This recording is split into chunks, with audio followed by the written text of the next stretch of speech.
The night after the crusade, Deborah cornered Ruth in the hallway outside the dormitory. Her calm and nurturing demeanor had vanished, replaced by a chilling coldness.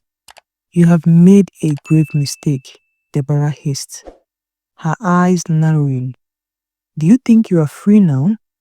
Do you think exposing the circle will save you?" Ruth's heart pounded, but she stood her ground. For the first time, she saw the cracks in Deborah's unshakable facade. A flicker of desperation beneath the anger. "I am not afraid of you anymore," Ruth said, her voice trembling but resolute. Deborah's lips curled into a mocking smile. "You should be." Over the next week, Ruth's life became a nightmare. The circle retaliated with calculated cruelty. Her textbooks went missing before exams.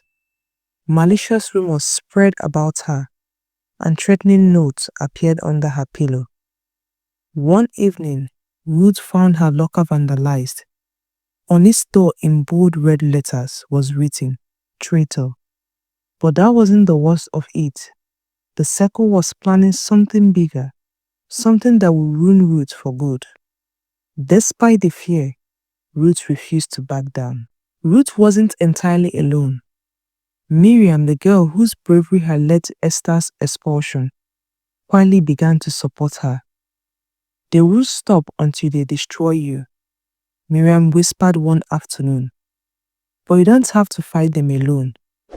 Together, they began to gather evidence against the circle, carefully documenting their activities.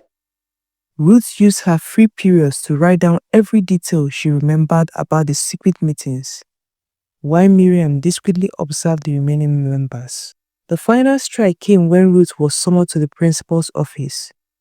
As she entered, she was startled to see Deborah and two other members of the circle already standing. Their expressions were calm, but Ruth sensed the danger lurking beneath. "Ruth," Principal Akande began, "we have received troubling accusations against you." Ruth's eyes widened in shock. "Accusations? From whom?" Deborah leaned forward, her voice smooth as silk.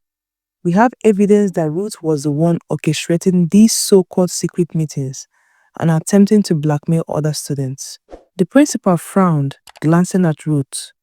Deborah presented some notes, and witnesses came forth. "Care to explain this, Ruth?" Ruth's mind raced. She had suspected that Deborah and the circle might try to frame her, but she hadn't expected it to happen so soon. Still, she had prepared for this moment. Taking a deep breath, she met the principal's eyes. "Sir, I understand how serious these accusations are, but I have evidence that proves my innocence," Ruth began. Deborah's smirk faded, replaced by a wary expression. "Evidence," she repeated, her voice sharp. "We all know phones aren't allowed here, so how could you possibly have any proof?" "I don't need a phone," Ruth said calmly. "I kept detailed written records of every encounter with the circle. I documented their threats, the vandalism they carried out, and their secret meetings." She opened her bag and handed over a thick notebook.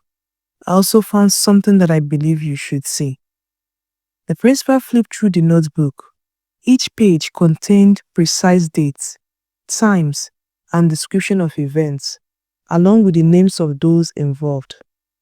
Ruth had even included sketches of the meeting places and coded messages left by the circle. Towards the end of the notebook was a folded letter. "This letter was written by Esther before she was expelled," Ruth explained. "She gave it to Miriam in case something like this happened." In it, she describes how Deborah and the circle operated. The principal unfolded the letter, reading it in silence. As he read, his expression grew more severe. He passed the notebook and letter to Brother Simon, who glanced at Deborah and the other circle members. "Deborah, do you deny any of this?" Brother Simon asked quietly. "This is ridiculous," Deborah snapped, rising to her feet. "Anyone can write lies in a notebook." Esther was bitter after being expelled. Of course, she would say anything to get back at us. Brother Simon held up a hand, silencing her. The records are too consistent to be fabricated, and Esther's letter matches the incident to Ruth reported. Realizing she was cornered, Deborah clenched her fist. She tried one last tactic. This school has problems far deeper than you know. I did what I had to do to survive. The room grew tense. Ruth could feel the weight of Deborah's words pressing down on everyone. For a moment, she felt pity, but she knew that pity alone wouldn't bring justice. The silence in the room was suffocating. As Brother Simon finished reading the letter, he turned to Principal Akande, whose stern expression revealed nothing. The principal leaned back in his chair, his fingers stippled beneath his chin. "Ruth, this is thorough," he said at last, his voice measured. "But there's something missing. Without collaboration from other students, it remains your word against theirs." Ruth's heart skipped a beat. She had feared this. Despite the detailed records, she knew that without witnesses willing to speak up, the principal might hesitate to take action. "I will speak," a quiet voice said from the doorway. Everyone turned to see Miriam standing with her hands clasped tightly in front of her. She stepped inside, her gaze steady despite the tension in the room. "I saw everything," she continued. "I was part of Ruth's investigation, and I wasn't the only one. There are others who are too afraid to come forward, but I can tell you exactly what the circle has done to them." Deborah shot Miriam a glare so sharp it could have cut through glass. "You little brat." "That's enough, Deborah," Brother Simon said firmly. "Let Miriam speak." Miriam approached the principal's desk and placed another smaller notebook beside Ruth's. "This is mine. I documented the night when members of the circle crept into the dormitory to vandalize Ruth's things. I overheard their plans and wrote down everything I could." Principal Akande tumbled through the notebook, his frown deepening with each page. The tension in the room was palpable. Even the air seemed to grow heavier with every second that passed. "Very well," he said finally, closing the notebook. He turned his gaze to Deborah, who stood rigid, her fists clenched by her sides. "Do you have anything to say in your defense?" Deborah's eyes darted around the room. The walls were closing in, and for the first time, the ever-confident leader of the circle looked truly shaken. She opened her mouth as if to argue, but no words came. Instead, something inside her seemed to snap. "You think you understand," she spat, her voice rising in pitch. "This school, this place, it breaks you.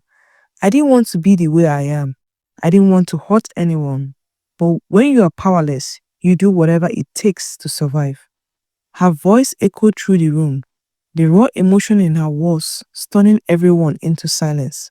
"I was just a scared little girl when I came here," Deborah continued, tears welling in her eyes. "I didn't know how to cope. The circle gave me power. It gave me a way to feel like I mattered." For a brief moment, no one spoke. Ruth felt a strange mix of emotions: anger, sadness, and an odd sense of empathy. She knew what it was like to feel powerless, but unlike Deborah, she had chosen a different path. "I understand," Ruth said quietly, "but power isn't about control. It's about doing what's right even when it's hard." Deborah's shoulders sagged, the fire in her eyes dimmed, replaced by a deep weariness. Slowly she sank back into her chair, defeated. After a long pause, Principal Kande spoke. "Deborah, while I appreciate your honesty, the actions you took were inexcusable. You and the other members of the circle will face disciplinary action effective immediately. We will also be contacting your parents." Deborah didn't argue. She simply nodded, her head bowed in resignation. Turning to Ruth, the principal said, "Ruth, Miriam, you have shown exceptional courage. From this day forward, we will be implementing stricter policies to ensure something like this never happens again, and will be appointing a student support officer to provide counseling for students in need. The news spread quickly. By the next morning, the circle was officially disbanded, and the school was abused with talk of Ruth's bravery. Some students approached her, offering quiet words of thanks, while others simply watched her from a distance, their gazes filled with a mix of respect and awe. Deborah and a few others were given the option to transfer to different schools or remain under probation. To everyone's surprise, Deborah chose to stay, though she kept a low profile. A week later, Ruth received a note, handwritten on crispy paper. "Thank you. I am sorry for everything. I am trying to change." Ruth smiled faintly.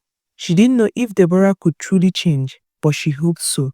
Everyone deserved a second chance. One evening, as the sun dipped below the horizon, Ruth stood at the edge of the track field, the cool wind rustling her hair.